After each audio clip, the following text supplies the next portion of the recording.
Manette for the very kind and genuine introduction, and for all you and Louis do to support the Jewish people and the Jewish state. Thank you.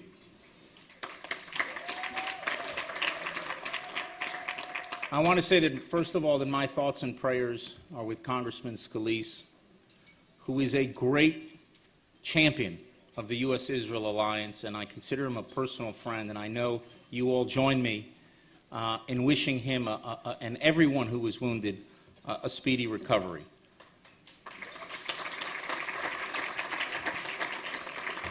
I am honored to receive this award from EMET. Thank you, Colonel, for telling me what it means. I appreciate it. You know, you were right. It was good you were nice. I'm honored, frankly, because of how much respect I have for this organization. Under the leadership of Sarah Stern, EMET has really been truly a light in the darkness, in the trenches, defending the truth, despite all the vicissitudes when it was popular, and especially when it was not popular. And so I want to thank all of you for supporting this great organization that does such important work for the state of Israel and for the Jewish people.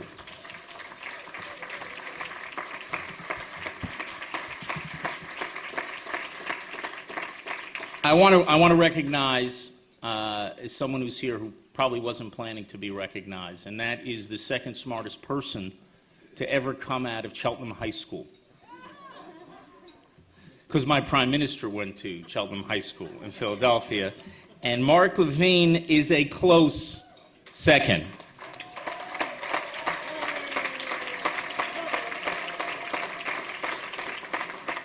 Reggie Jackson, by the way, also went to Cheltenham High School. I think he's a better home run hitter than you as well. I've gotten to know Mark and his family over the last couple of years, and I deeply appreciate his support for Israel. He made his first trip to Israel last month, and he gave millions and millions of his listeners every day an education in the history of Israel, in the remarkable challenges that Israel faces. The problem with you, Mark, is that you never express your own view. And so I think all of us here really join me in telling you it's about time you got off the fence and tell people what you really think, Mark. Now, speaking of the fence straddlers, I want to recognize Colonel Kemp, who was not a general, he's a colonel. I remind him of that all the time. And since he was kind to me after ripping me apart at a dinner some time back, I'm still recovering from it.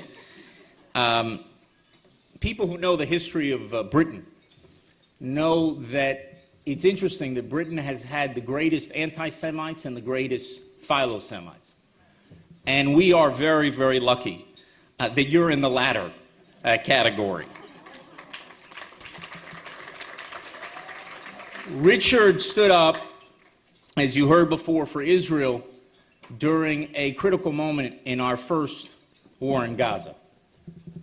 And you could hear a pin drop throughout the world as noses were turning up all throughout the empire. And all that we've repaid him with and rewarded him with is a lifetime of salmon dinners. And yet he still is a friend of the Jewish people. There are few people in the world who are such great friends of our people. So I would just like you one more time to thank him with all your heart for everything he does.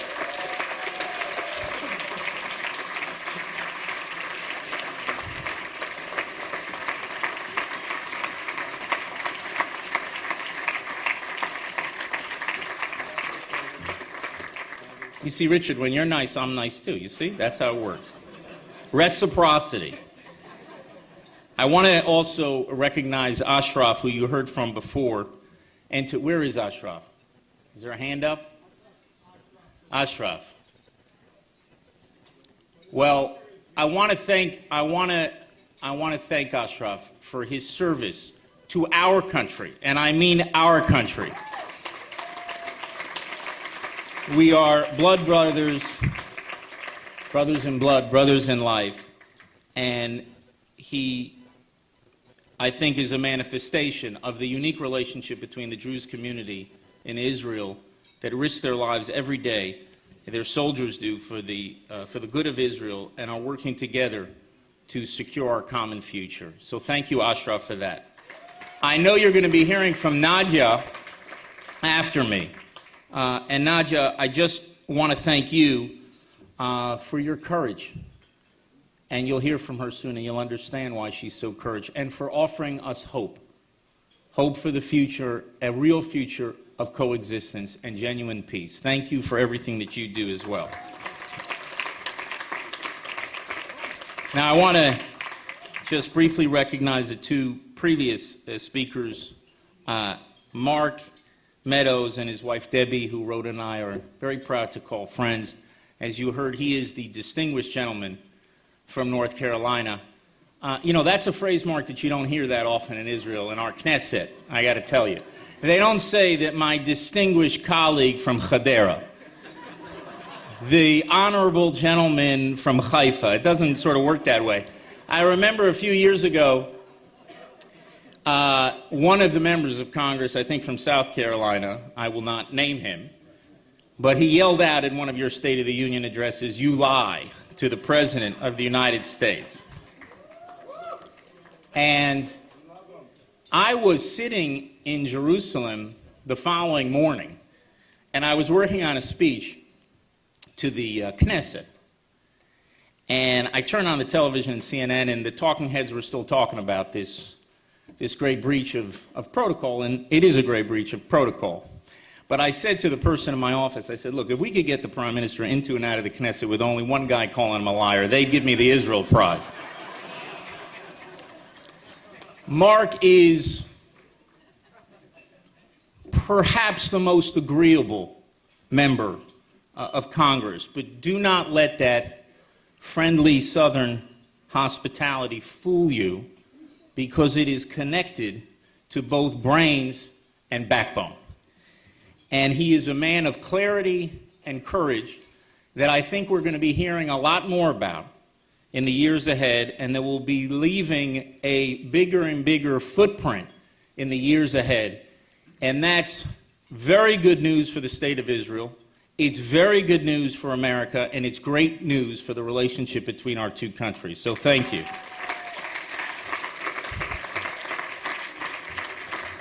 And I want to recognize Congressman Juan Vargas, and there's two things about the congressman I want to say. I've met personally over 300 members of Congress. I've met over 80 senators. It's a lot of meetings. And I can talk, as you can hear, but there's a lot of meetings. Only one read the Bible with me, and that was Congressman Vargas. That's the first thing. He gave me a Dvar Torah. The second thing, and he said it, and I'm glad you said it, he was the first member of the Democratic Party to stand against the nuclear deal with Iran.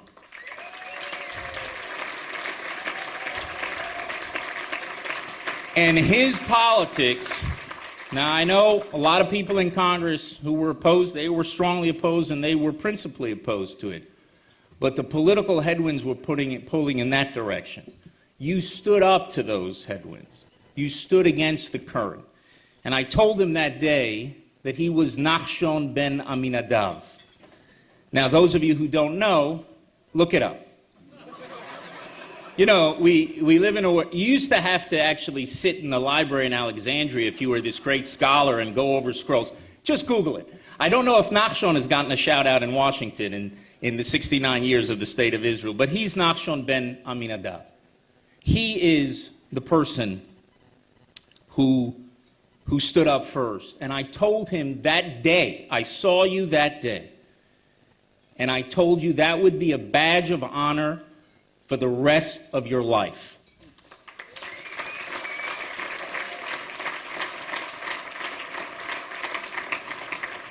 And perhaps those two things go together, reading the Bible and taking a stand, and standing up for what's right, and for knowing the difference between truth and falsehood. And I know it's late, and I know there's been many speakers, but I want to speak for a few minutes about truth and falsehood. A few months ago, I was watching television, and I turned on a TV program, and I saw an old friend of mine. You know her as Kellyanne Conway. When I met her, she was Kellyanne Fitzpatrick. And 25 years ago, we worked together for a brief period of time, and she is as brilliant as she is decent. And I was watching her getting badgered on television. That happens sometimes. And she was getting badgered right after the inauguration, and about what the press secretary has said, and what Press Secretary Spicer had said, and they were telling her it wasn't true. And when she repeatedly was being badgered, she just said, well, he was presenting alternative facts. Now, everyone that has debated, everyone that has prepared a legal brief, everyone who's actually had a Friday night argument knew exactly what she meant.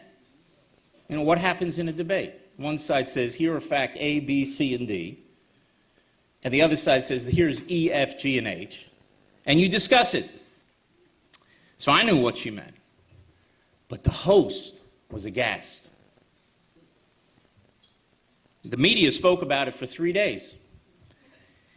And it was seared into the national consciousness. Lies, lies, lies. And when I was watching this play out over 2 or 3 days to such a decent person, I could only think about Kissinger's clever observation that academic debates are so fierce because the stakes are so small. And I guess that's true about alternative facts as well. The outrage is fiercest when the stakes are the smallest. Because the difference is over how many people watched the inauguration or attended the inauguration or watched it online.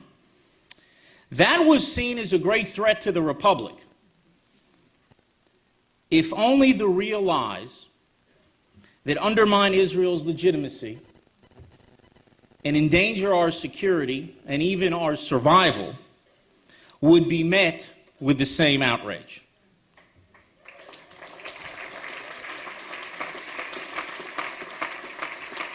Every day we are treated not just to alternative facts about Israel, but to an alternative universe about Israel. An alternative universe of real lies with real consequences.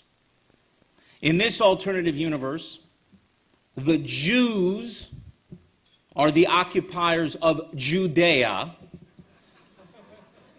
The Western Wall is occupied Palestinian territory. And the Jewish people have no rights in a land that we have lived in for nearly 4,000 years, and to a capital that we have faced in prayer for over 2,000 years. By the way, that 1967 line is one I think I could support as well. So I appreciate you telling that. For 2,000 years. In this alternative universe, Israel is routinely accused of being a racist apartheid state, despite being the only country in the Middle East where Arabs are free, despite being the only country in history that took blacks out of Africa to freedom, and despite being a country that has treated enemies bent on its destruction more compassionately than any other country in history, period. You know, I've long joked that maybe the Palestinians are the chosen people because they have been blessed with Israel as an enemy. Because if they would have dispatched hundreds of suicide bombers and fired thousands of rockets at this country, Well, I think you know what would have happened. In this alternative universe, President Abbas can step to the podium at the UN or at a European Parliament and accuse Israel of genocide to wild applause. Genocide. Genocide. Genocide is what happened in Rwanda when 900,000 people were killed in 3 months. Genocide is what happened in Darfur when 500,000 people were killed. Genocide is what's happening to Christians in the Middle East. A century ago, Christians accounted for 20% of the Middle East. Today, that number is under 4% and dropping. The only exception, the only country with a growing and thriving Christian community is in the state of Israel, where it's 5 times bigger than it was in 1948.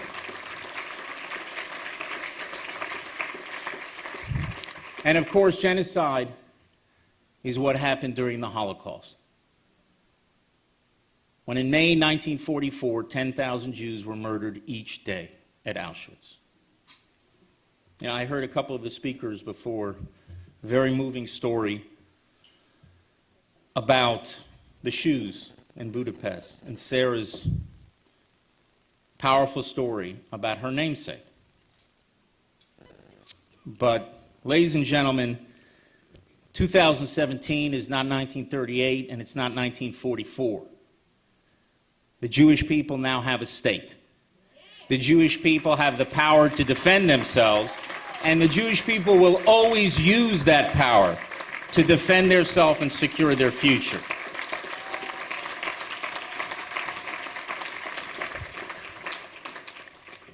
Genocide, genocide, genocide, genocide against the Palestinians, a population that under Israel's control tripled in size. Some genocide. In the history of the Israeli-Palestinian conflict, the history goes back about a century. There have been about 22,000 people that have been killed on both sides. That's it. It's a heavy price for all of those families. But to say that that's a genocide is an outrage. And yet the leader of the Palestinians walks into the United Nations and walks into European parliaments and gets applause for that statement in the alternative universe. And in that universe, Israel can be accused of not wanting peace, despite the facts of 1937, of 1947, of 1967, of 2000, 2008, 2014, despite the fact that Israel has been extending its hand in peace in all the years in between and since. And in this alternative universe, the Palestinian leadership can be cast as peacemakers, despite rejecting every peace offer for decades, and despite naming public squares after mass killers, educating their children to hate Jews, and paying terrorists to murder Jews. But the truth is that as dangerous as the daily lies in this alternative universe are, and we see that with the Israeli-Palestinian conflict all the time, as dangerous as they are, they pale in comparison to the dangers of the alternative universe that was created a couple of years ago to sell the nuclear deal with Iran to the American people. And that alternative universe affects the security of all of us and of all of our children. In this alternative universe, Iran's path to the bomb has been blocked. In the real world, Iran's path to the bomb has been paved, because the restrictions that the nuclear deal puts in place will be automatically removed in a few years, no matter how Iran behaves. So the clock is ticking. The sands are coming out of that glass. And time is literally on their side. You see, Iran won't need to sneak in or break into the nuclear club in a few years. They can just walk in. In this alternative universe, we were told that we can at least take comfort in knowing that Iran's nuclear weapons program has been frozen for a decade. In the real world, as we speak, Iran is conducting research on more advanced centrifuges and developing intercontinental ballistic missiles. In the alternative universe, we were told that Iran will become more moderate as money pours into its coffers. In the real world, Iran continues its repression at home and its aggression abroad. And that money is being used to help Iran gobble up countries in the region and arm and finance its terror proxies in the Middle East and beyond. Ladies and gentlemen, 2 years ago, a propaganda campaign conducted by a master of fiction manufactured moderation and filled echo chambers with nonsense. If a tenth of the outrage that met Kellyanne's innocent and harmless statement would have been directed against this propaganda and exposed this nonsense, perhaps this dangerous deal would have been prevented. Instead, Israel and the Trump administration must deal with the fallout. And we will deal with the fallout.